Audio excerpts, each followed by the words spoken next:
What's up, guys? Welcome to the Three or More podcast. My name is Mouty. I'm accompanied by my brother in Christ, AJ, who will be giving us his testimony today, man.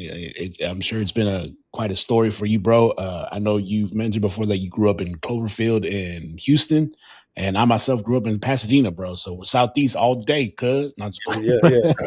But yeah. yeah, man. But yeah, man. So just dig right into it, man. I first want to know like your upbringing, your childhood, like what were your the thoughts of the Lord when you were growing up? How did that frame your outlook on the Lord? Yeah, man. Yeah, man. So you're spot on, man. I grew up in Houston, Texas, born and raised. I'm an '88 baby, so I'm 37 now. So most of my childhood was in the '90s. One of the best childhoods in my life. And I grew up in Cloverland, which is in Sunnyside, South Side Houston, Texas. If anybody's in Houston, you already know.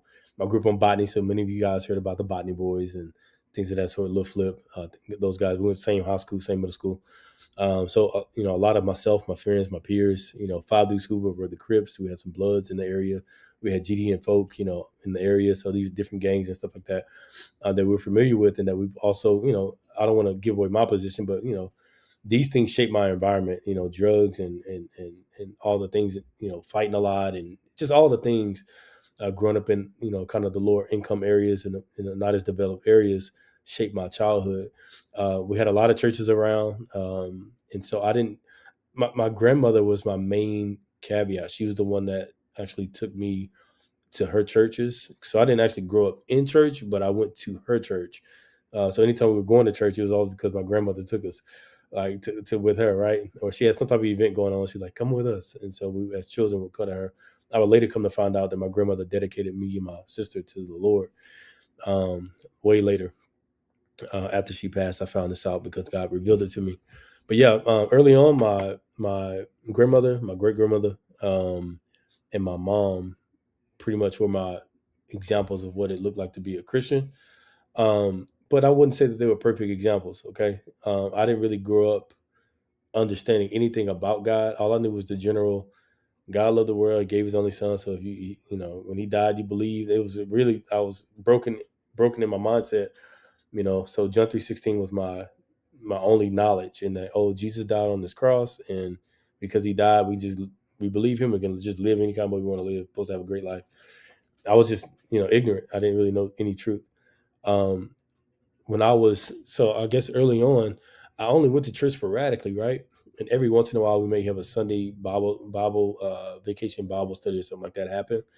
And then my cousins will say, "Hey, you should come to this vacation Bible study with us." Even as a young kid, I mean, like 7, 8, 9 years old, I was in there looking for the ladies. That's what's crazy. Like I wasn't in there really focused on the Bible study. I was so curious about the girls, even as a young man. And but I was also getting little nuggets here and there, like I'm hearing stuff, but I'm not understanding nothing. Like nothing about church or Bible or any of the preaching or none of that stuff ever made sense. Like I don't know. I felt clueless. Like I felt like I was almost kept out of the. I almost feel like I was kept out of like understanding on purpose. Mm, It just seemed like it was a yeah, mystery. Like, what are y'all talking about in here? Like, how do y'all understand and believe any of this stuff? Why do y'all read this book, like this Bible? Like, why do y'all believe this Jesus stuff? And I proclaimed I was Christian at that time by association because my parents and all they were Christian. Mind you, I grew up in a single parent household. Mom and dad divorced when I was 3. So I have another brother on my dad's side. So my brother, my sister, and I we all grew up together until about when I was 3 and they were 4. My mom and dad divorced, and so my mom wasn't a real church goer like that. She didn't really go to church. No knock on my mom. She went when she could, but she wasn't really like hardcore in the church stuff.